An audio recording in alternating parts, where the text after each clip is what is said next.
Maganda makita.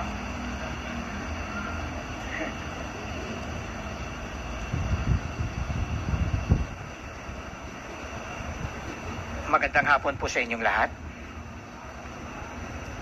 We, the Chairman and Commissioners of the Commission on Elections, sitting en banc as the National Board of Canvassers of the May 12, 2025 national and local elections, do hereby proclaim Maria Imelda Romualdez Marcos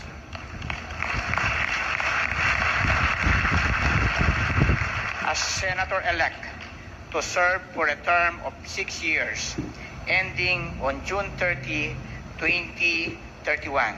Dating Pangulo na Oktubre pa lamang, itinaas na ang aking kamay at sa kanyang anak na hanggang sa huling sandali, si VP Inday Sara ay ako'y kinakampanya.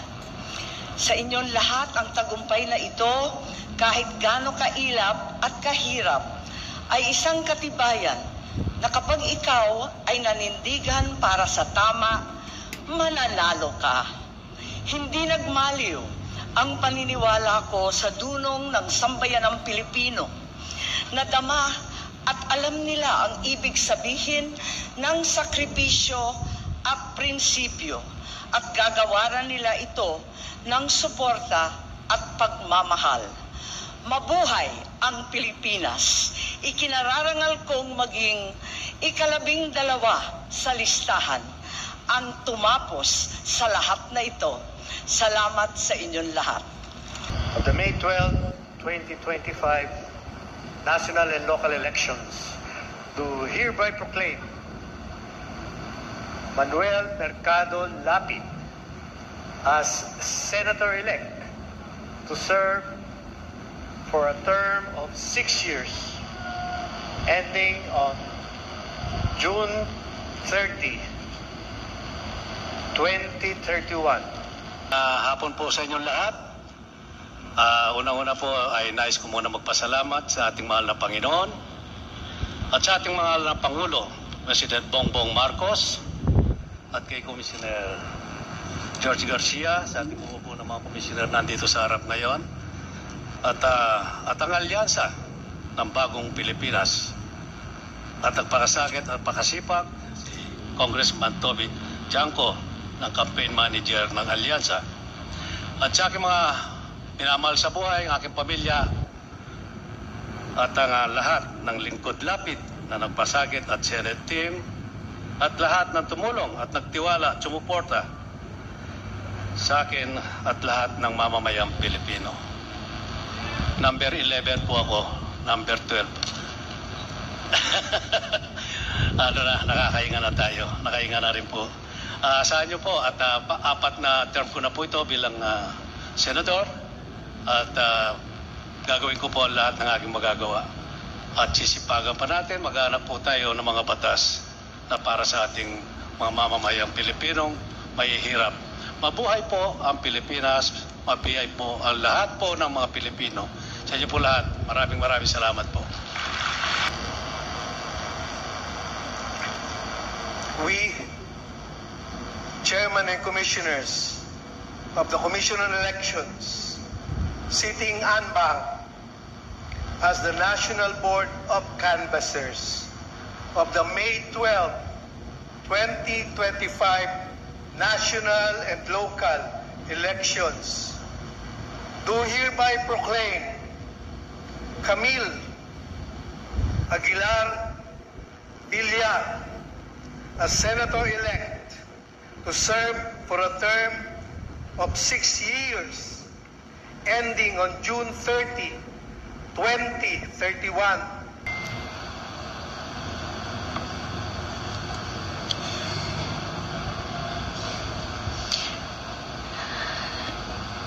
To the Chairman of the Commission of Elections, Honorable George Erwin Garcia, Honorable Ray Bulay, Honorable Amy Ferolino, Honorable Nelson Celis, Honorable Ernesto Maceda Jr., Honorable Marta Tanganyo Kasingal.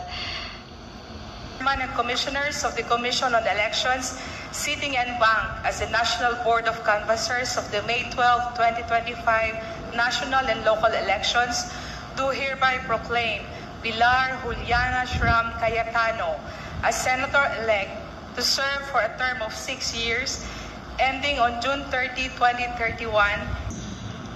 Fellow Senator-elects and all the guests, una sa lahat, gusto ko magpasalamat sa ating mga guro na walang kapagod-pagod na naninilbihan po during this election period. Sa lahat ng volunteer and COMELEC workers, and of course the commission headed by Chairman George Garcia. Salamat sa mga supporters ko na for the 4th time hinalan niyo ako bilang senator, sa staff ko na walang kapaguran na tumutulong sa akin, and of course to my family, especially to my mom who's not here right now, but my mom, my brothers, my kids, and of course to God. Maiksing kwento po. 21 years ago, I was elected as the youngest ever female senator. And the third, a senator-elect, to serve for a term of 6 years, ending on June 30, 2031. The Chairman and the Commissioners of the Commission on Elections at sa makapangyarihang mamamayang Pilipino, ang pinakamahalaga at una sa lahat ay ang aking pagpapasalamat sa Panginoon Diyos. Lahat ng kapurihan at karangalan ay sa Kanya. I would like to thank all those who supported and helped me during this campaign, the Allianza of the President, especially my family, and my beloved wife, Helen. Gagampanan ko ang tungkulin na inyong binigay sa akin sa abot ng aking makakaya. Makakaasa kayo na buong puso at kaisipan ko na kayo'y paglilingkuran. In the Philippine Senate, from 1916 to the present, I am privileged to be the first and presently the only senator who have been elected 5 terms or 5 times. Morena Lacson.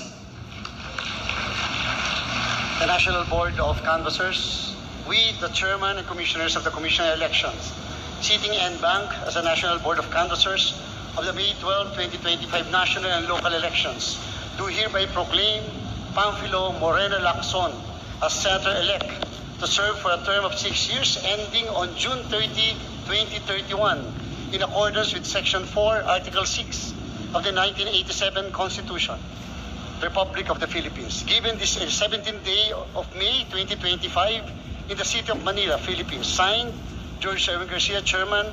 Ko na rin kakilala si Chairman Garcia, no? At kung di ako nagkakamali, kami magkababayan sa lalawigan ng Cavite. Pero hindi ko akalain na ganito pala siya kasadista, no? 90 days kami nagkampanya, halos araw-araw na ginawa ng Diyos, speech kami ng speech. Nung makita ko yung programa, speech na naman, poproklama na kami, panalo na kami, speech na naman, Chairman. Levity aside, barring any future adverse, serious, and credible issues or accusations raised against the Commission on Elections in the conduct of the May 2025 elections, I take my hat off to Chairman Garcia, the COMELEC commissioners, the staff, the employees of the Commission on Elections for a job well done.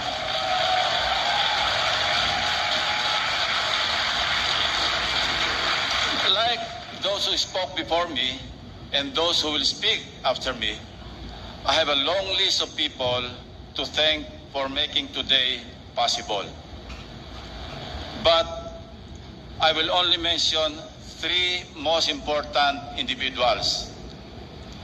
God, my dear mother, and my dear father. Incidentally, they are all in heaven. Natatandaan ko noong kami maliliit pa, kami magkakapatid, hindi ko makakalimutan yung paulit-ulit na binibilin sa akin or sa amin ng aking mahal na ina. Huwag kayong magnanakaw, huwag niyong kukunin ang hindi para sa inyo. Katunayan, isang Lunes ng hapon, dumating ang aking nakakatandang kapatid. 1950s ito, nasa elementarya pa kami. Tuwan-tuwa siya, binabalita sa aking ina, Inay, nakapulot po ako ng 1 sentimo. And mind you, huwag natin matayin ng 1 sentimo nung araw, nung 1950s, late 50s po ito. Dahil mahalaga po ang 1 sentimo. Ang sinabi ng aking ina, ang may-ari ng 1 sentimo na yan, hindi makakatulog ngayong gabi. Kaya saka hanap ng pera na yan. Kaya bukas ng umaga, pagpasok mo sa eskwela, hanapin mong pilit kung sino ang may-ari at isauli mo sa kanya. Yan po ang aking nanay na nagsasabi, nagbibilin na huwag kayong magnanakaw. Ang akin po namang ama, dahil siya'y anak ng isang veteranong katipunero, si Lolo Mauricio, ang laging habilin naman sa akin na hanggang sa ako'y, kasi nag-abot pa kami bago siya namatay, ako'y naging PNP, Chief PNP, Director General. Ang bilin niya sa akin, simple lamang, lagi mong pakakatandaan, Ping, sabi niya, ang tama ay paglaban, ang mali ay labanan. Yun po ang aking naging panuntunan, naging aking gabay sa mahigit 50 taon na ako'y nagsilbi sa gobyerno. 20 taon bilang sundalo, 10 taon bilang pulis, at 18 taon bilang senador.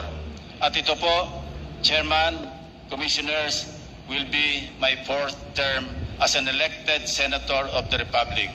Mabuhay po ang Pilipinas, mabuhay ang COMELEC, at mabuhay po tayong lahat.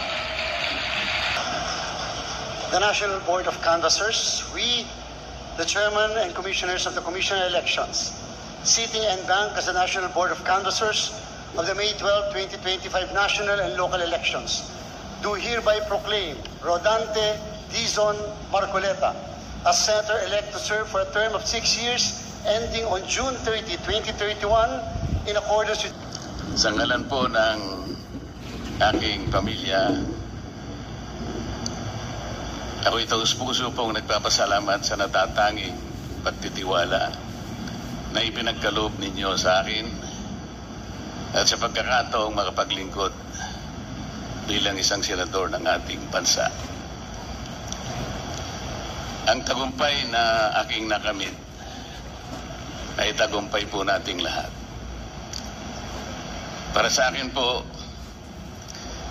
ito ay tagumpay na rin ng pag-iiral ng demokrasya sa ating bansa.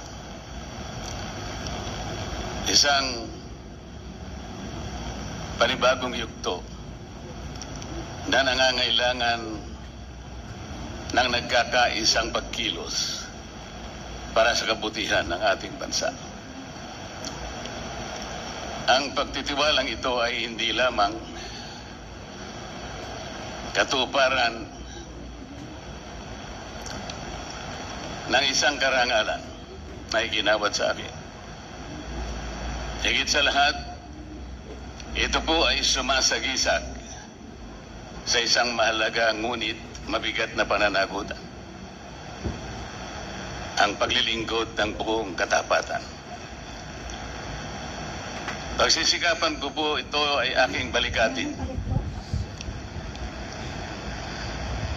hanggang sa aking mapatunayan sa inyong lahat na ako po ay karapat-dapat sa iginawad ninyong pagtitiwala. Ang kailangan po natin ngayon ay pagtutulungan, hindi hidwaan. Ang kailangan po natin ay hindi paligsahan ng akusasyon, kung hindi paghanap at pagtuklas ng mabisang pamamaraan tungo sa kaunlaran. Ang 6 na taon na ibinigay po ninyo sa akin ay hindi tungkol sa paggamit ng kapangyarihan, kundi sa pangingibabaw ng tapat na paglilingkod na inaasahan at inaasam ng ating mga kababayan. Hindi po ito tungkol sa pansariling kapakinabangan, kung hindi ito ay sa kapakanan at interes ng bawat isang Pilipino. Maraming salamat, Chairman George, at sa buong kawani at mga opisyalis ng Komisyon ng Halalan.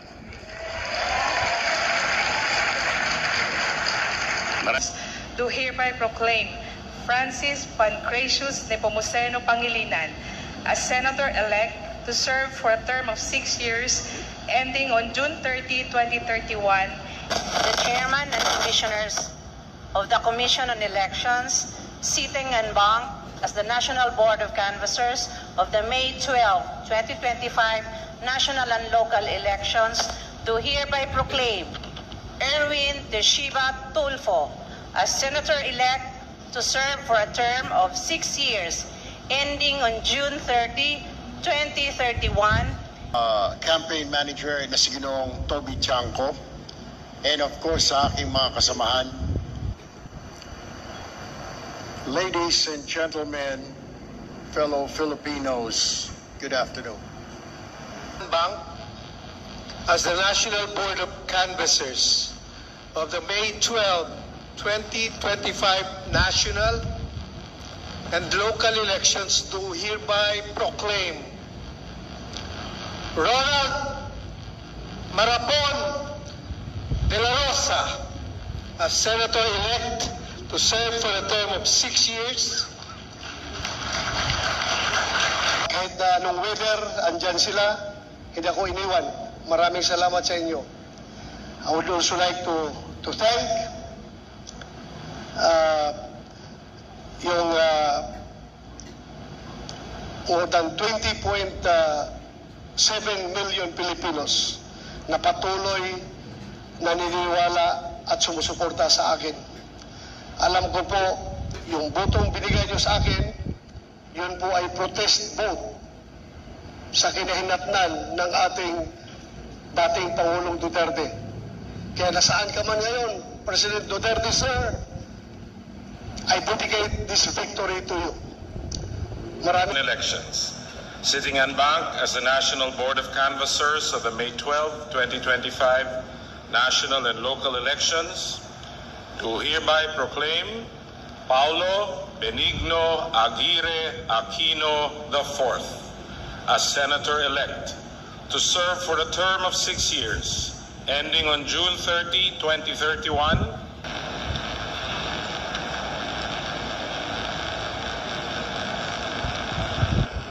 Magandang hapon po sa ating lahat. Let me begin by thanking, of course, the Lord Almighty. Ito pong pagtakbo po natin ay isang pagtakbo ng tiwala sa Diyos at sa taong bayan. Unang-una po sa lahat. Pangalawa, nais ko pong pasalamatan ng aking magulang, si Paul at si Melanie na nandito. Marahil po alam ninyo na kahit po 80 na po sila, nangangampanya pa rin para po sa kanilang pinakabatang anak. Nais ko rin pong pasalamatan ng aking asawa, si Timmy, na marami pong naibigay sa kampanyang ito. Lahat na pwedeng ibigay, naibigay po niya. At syempre yung dalawa ko pong girls, si Rory at si Coco.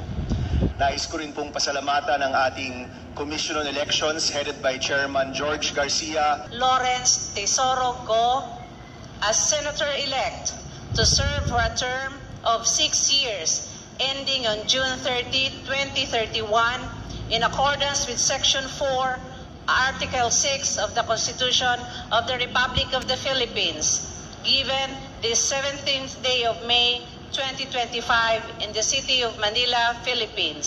Signed, George Erwin M. Garcia, Chairman, Amy P. Ferolino. Ang ating eleksyon, maraming salamat po sa inyong lahat. Thank you very much, Senator Go. Hindi pa ako tapos. Sorry po. Nagpasalamat lang po ako sa inyo. Sorry po. And for my second term, with all sincerity, I will continue to push for pro-poor programs and laws, especially on health. Health is wealth. We must work together to bring quality medical services closer to our people, particularly the poor and indigent patients. Ang kalusugan ay katumbas ng buhay ng bawat Pilipino. With the help of my fellow legislators, we will also continue to help our future generations. The youth whose voices we heard last elections and who hold the promise of a brighter future for our country. Hence, we need to invest more in education, like expanding further the law promoting the universal access to tertiary education signed by former President Duterte, so that students will be able to choose more programs and avail of free education. As an advocate of sports, we should also further advance sports development in the country, especially in the grassroots, so that aspiring young athletes can be given the opportunity to improve their skills and hopefully, eventually, produce more Olympic medalists who will bring honor to our country. That is why I keep encouraging fellow Filipinos, especially the youth, to get into sports, stay away from drugs, to keep us healthy and fit. We will also push for legislations that, if enacted, will provide more opportunities in terms of job creation and livelihood support. Together, we must pursue and strengthen food security in order to ensure that there is food on the table of our people. Importante po sa akin ang laman ng tiyan ng mga kababayan natin, lalong-lalo na po yung mga mahirap. We must continue our fight against criminality, illegal drugs, and corruption for a more peaceful and orderly society. Mahalaga pong nakakalakad sa gabi ang ating mga kababayan na walang takot. Hindi po ako politiko na mangangako. Gagawin ko lang po ang aking trabaho para sa Pilipino.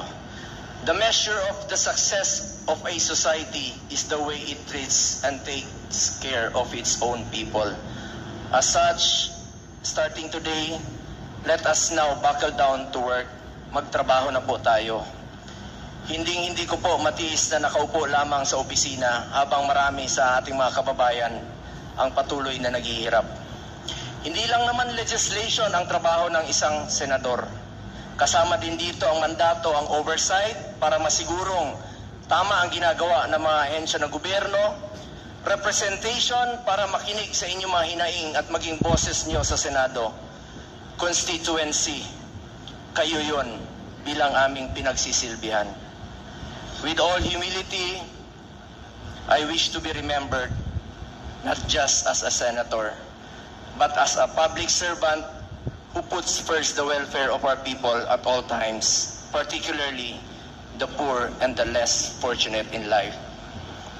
Patuloy po ako magsiservisyo sa inyo sa abot ng aking makakaya. Sipag, pagmamalasakit at more serbisyo po ang pwede kong ialay sa ating mga kababayang Pilipino. Minsan lang po tayo dadaan sa mundong ito. Kung ano pong kabutihan o tulong na pwede po natin gawin sa ating kapwa, ay gawin na po natin ngayon dahil hindi na tayo babalik sa mundong ito. Ako po ang inyong Senator Kuya Bongo, patuloy na magsiservisyo sa inyo lahat. Dahil ako po ay naniniwala na ang serbisyo po sa tao ay serbisyo po yan sa Diyos. Maraming salamat po sa inyong tiwala at suporta. Mabuhay ang Pilipinas, mabuhay ang mga Pilipino.